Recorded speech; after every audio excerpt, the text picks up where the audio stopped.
Yo, yo, yo, snow lovers, sisters, and brothers. The team at Utah Avi wants to say thanks to you for submitting images, videos, and observations that help us to issue more accurate forecasts. So let's kick back and let's dive into an all-you-can-eat avalanche buffet, which is the Winter Review 2024-2025. Record heat keeps the home fires burning, but a dousing valley rain leads to the first legit moisture surge in months and helps lay down the foundation for an early season snowpack. Most of the state dries out, but it's a world turned upside down. The tail wags the dog, creating weather patterns that would make a pendulum dizzy, especially in the high peaks surrounding the adventure capital of the West. Sunny slopes revert back to a fashionable fall wardrobe, while the shadies understand a good coat of white paint never goes out of style. However, in time, the thin veneer grows weak and sugary. It's calm for the moment, but as we tidy up the mismatched pairs and our cerebral sock drawer, we all know uncertain storm tracks create perplexing snow structure. Coverage is thin, and there's barely enough snow to move around, but a northern clipper offers some promise. And while bird is the word, tofurkey keeps our snowpack quirky, as slopes with pre-existing snow offer a beauty and the feast holiday buffet. But overly stoked backcountry riders are deceived by the false advertising and find a limited buffet served up with Mother Nature's heavy-handed spice. December kicks off with little moisture. Extended nights overtake the days and a long, strange trip on the snow surface begins. The overall lack of snow complicates travel, and what little bottom there is begins to fall out. And while shallow, soft snow and benign Avi hazard is found in wind-sheltered zones, this structure is an absolute gong show, and in time these same slopes produce an intriguingly curious mix of facet lanches and sugar sloughs. It's not all doom and gloom, as a dirty ridge invites a weak impulse or two to the party, delivering a couple angry inches of snow and gusty winds, creating a little cohesion on the snow surface. Buried weak layers remain largely dormant, but a well-placed thump or a hanger on a zip line can still tickle the usual sweet spots. It's a dry start to the winter, but fingers, toes, and eyes are crossed for a change in the pattern as a moisture-rich multi-day storm is poised to take center stage for the holidays. The earliest sign of things to come unfolds on Christmas Eve with a first wave of snow, water, and wind. A local snowmobiler is completely buried and a slidey triggers in the Logan zone. The crew is prepared for their own self-rescue. They respond immediately and a life is saved. But the writing is on the wall, and we're just getting started. A decaying atmospheric river is in the queue and puts the pedal to the heavy metal, delivering a series of electric Ozzy-esque power chords that would make even the Prince of Darkness proud. Vegas bookies lay odds on the strength of the snowpack, but a quick look under the hood reveals a structure that is reeling on the ropes and buckling at the knees. Curious omens and predictions abound, even from seemingly unlikely sources. Prediction for the fight then. Prediction? Yes, prediction. Pain. The last week of December is one for the books, as a series of powerhouse storms land a couple well-placed jabs on our structurally challenged Jenga block foundation. High danger ratings are hoisted faster than a live feed from your favorite TikTok influencer, and avalanche warnings blanket the state. Unfortunately, it's this deceitfully problematic setup that leads to Utah's first avalanche accident on December 28th. 38-year-old David Ethier, a solo road-tripping splitboarder from Quebec, triggers a slide that catches, carries, and kills him in Main Porter Fork of Mill Creek Canyon. A break in the moisture affirms our suspicions. The snowpack wheels are wobbling. and we've barely even tipped the balance. New Year's Day is brilliant, it's sunny, and there's no shortage of fresh snow. Reed Heil, an experienced backcountry splitboarder, is lured into the steep north-facing terrain on Davenport Hill in the Silver Fork drainage of Big Conwood Canyon. Reed triggers a significant avalanche that catches, carries, and buries him 20 feet deep in a terrain feature. Tragically, he does not survive. Look, it's the real deal, and the northern half of the state is reporting hundreds of avalanches. They're breaking deep and they're breaking wide. Weather predicting economists reflect, they analyze the data and crunch the numbers. The storm slides under the wire with 5 days of tariff-free, water-laden white, delivering 30 to 50 inches of snow with nearly 6 inches of water in a few moisture-favored areas.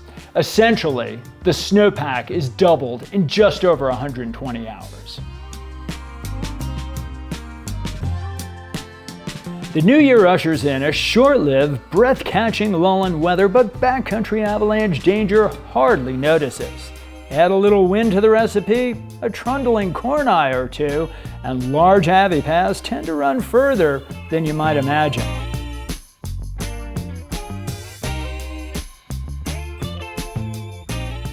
A quick hitter on the 4th brings nearly 20 inches of snow, bumping the hazard back up to high on steep drifted slopes. It's just an appetizer for the repeater cycle main dish. The snowpack is, of course, in its teenage years, not quite comfortable in its own skin, and it doesn't take much to make it cranky. We're caught on the dry side of the jet stream, and winds, including irritatingly obnoxious easterlies, form sensitive wind slabs in unusual locations. The second week of January offers fewer signs of instability, and the snowpack shows some slow stabilization and strengthening, though the consequences of triggering an avalanche, well, they are still titanic. January 10th offers another significant storm with 12 to 22 inches of snow, but just over about an inch of water. Outlying areas stack up half that amount, but the avi hazard remains significant, especially in thin, rocky terrain.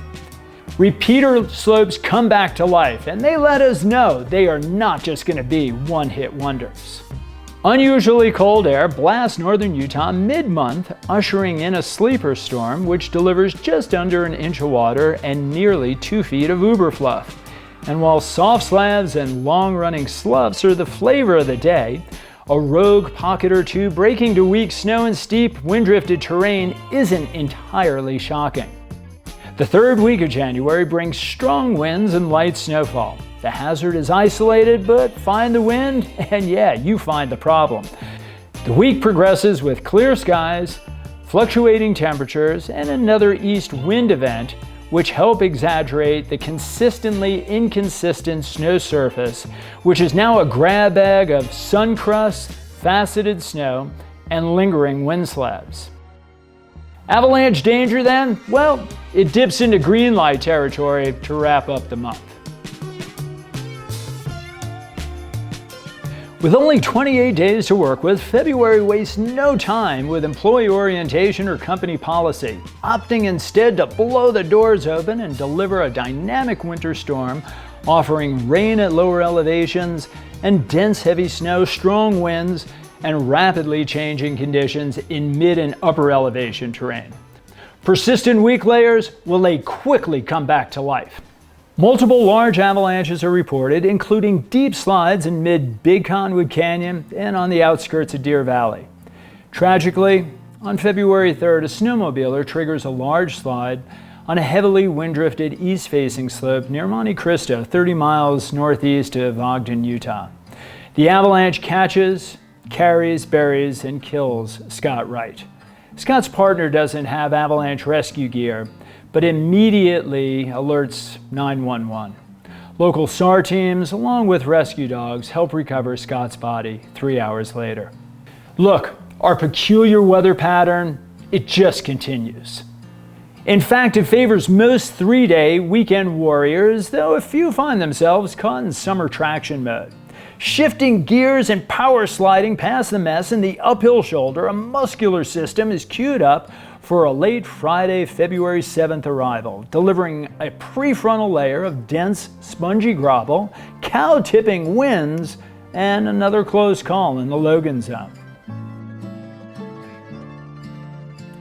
Saturday the 8th, well, it offers the kind of classic Utah day that makes our license plates famous. Fresh snow, light winds, and brilliant sunshine. However, it ain't the snow we're riding in, it's the snow we're riding on that gives us a false sense of stability, leading to numerous close calls, including a full burial and dumb luck rescue in Dutch draw, which fortunately offers a happy ending. Sadly, the same factors that lure inexperienced folk into the backcountry throw a wicked and unforgiving curveball to our professional guiding community, as 59-year-old Kino Gonzalez is caught and killed in an avalanche in the East Bowl of Silver Fork, a drainage near the head of Upper Big Cottonwood Canyon. This is a heavy hit to our entire backcountry family, and our hearts aren't just broken, they're shattered.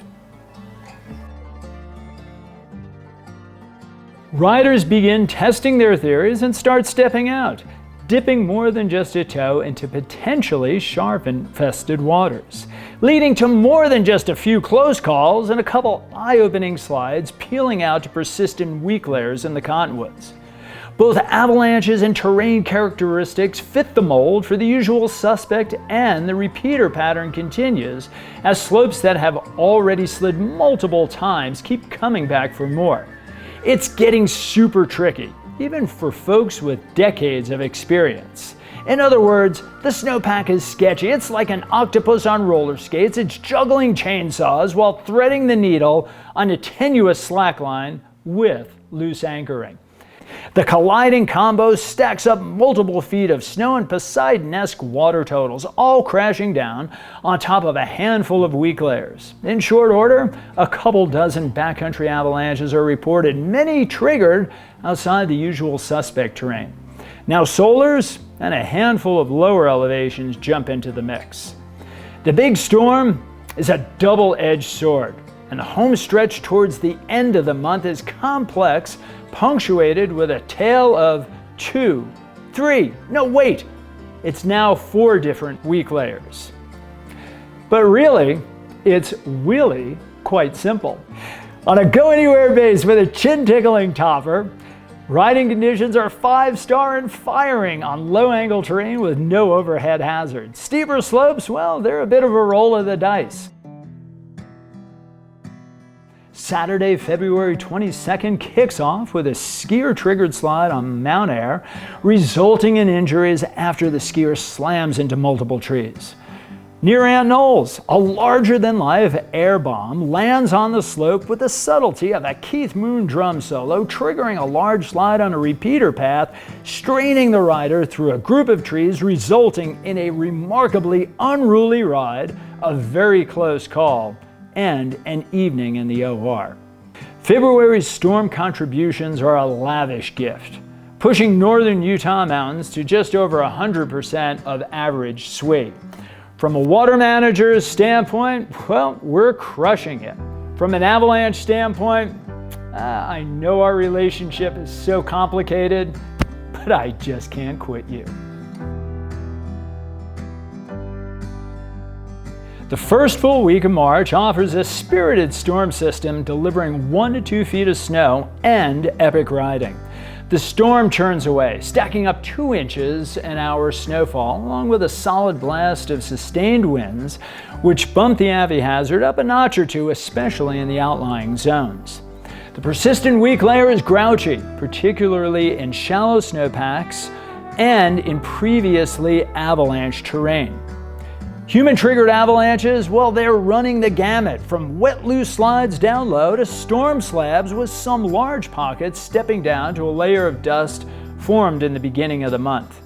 While deep snowpacks rebound rapidly, it's the outliers that offer deceptively dangerous twist and a heartbreaking, fatal avalanche near Hoyt Peak in the western Uinta Mountains.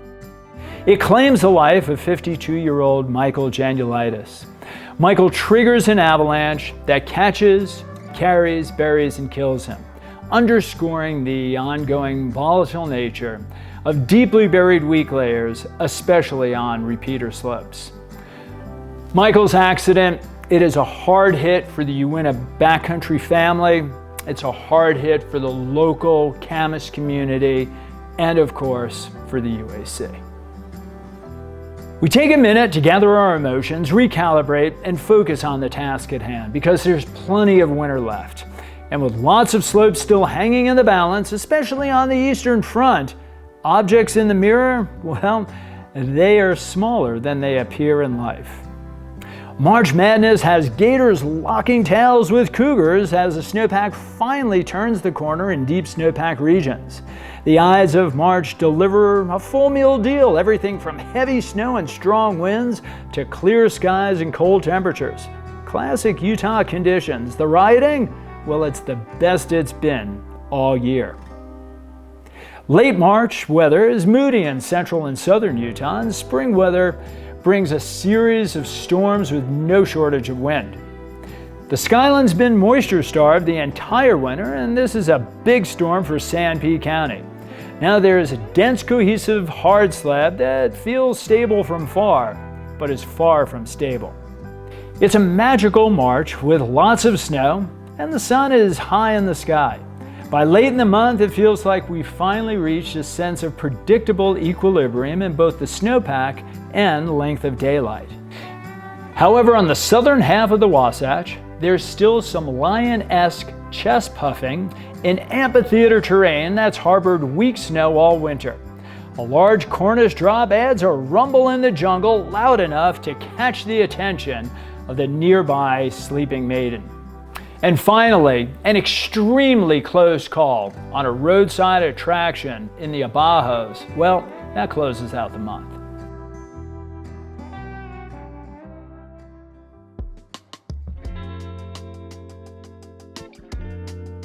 A reunion of weather-making pranksters convenes for the kickoff to their annual April meeting, fooling everyone with a Pacific storm that stacks up 18 to 36 inches of low-density, in-your-face winter-like snow.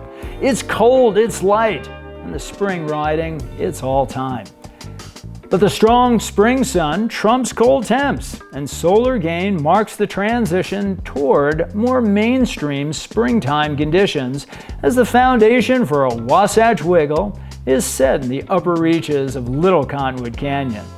Meanwhile, herd is the word, and the real goats hardly take notice. April produces a solid showing, but it's early May that brings out nature's Zamboni, delivering multiple days of smooth surface snow with a dirty velvet underground topper.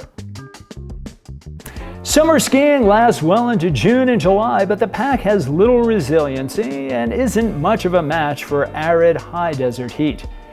Summer isn't a bummer, and before we know it, the snow is once again flying. We're high-fiving and feeling remarkably blessed for where we live, but more importantly, for our collective backcountry family. So peace be with you. We'll look forward to seeing you on the up, on the down, or somewhere in between.